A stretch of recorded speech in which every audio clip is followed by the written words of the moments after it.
Welcome CNG 132 students. Maybe that's too much light. Both online and face-to-face. I want to go over a few things. I just created this post on the hub. Your student account should be made on the hub either at this time or very, very soon. Clicking the links, and maybe sometimes it does work. Okay, so make sure you copy and paste these links into the web browser, or simply go to Google on the hub front range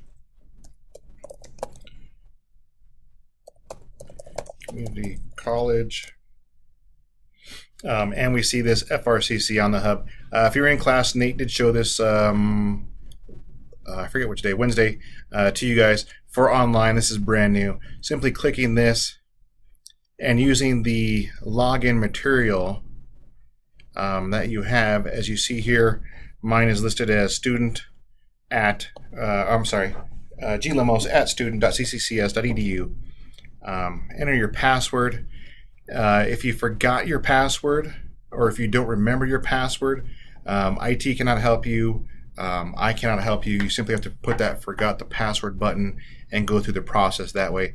Once again, it has our branding, but we're not in charge of this. Once you're in here, as you see, Microsoft Windows pops up right to the top, ready to go, but we want to go to the VMware software. And for the, Windows user, you want Workstation Pro 15. For the Mac users, you want Fusion Pro 11. Two different formats. Once again, if you have a Mac, it's only going to work on a Mac. If you have a Windows machine, only going to work on a Windows.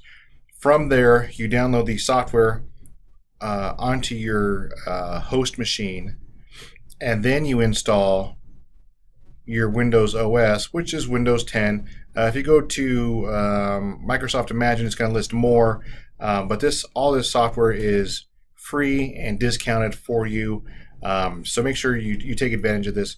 Once again, make sure you go to VMware, choose either Workstation 15 if you own a Windows device, and if you own a Mac, it's going to be VMware Fusion 11.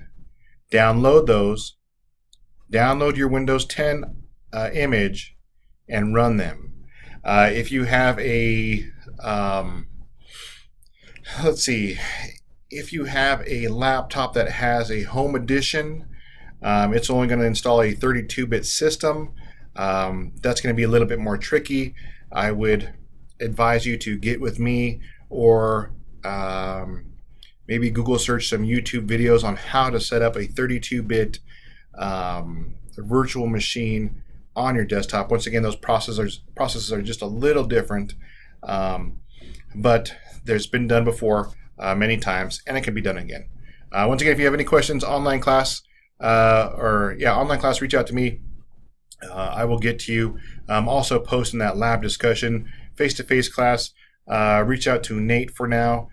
Make sure you're using Nate as that resource, and also posting that discussion content so you can get your home lab set up also. And that would be it for this video.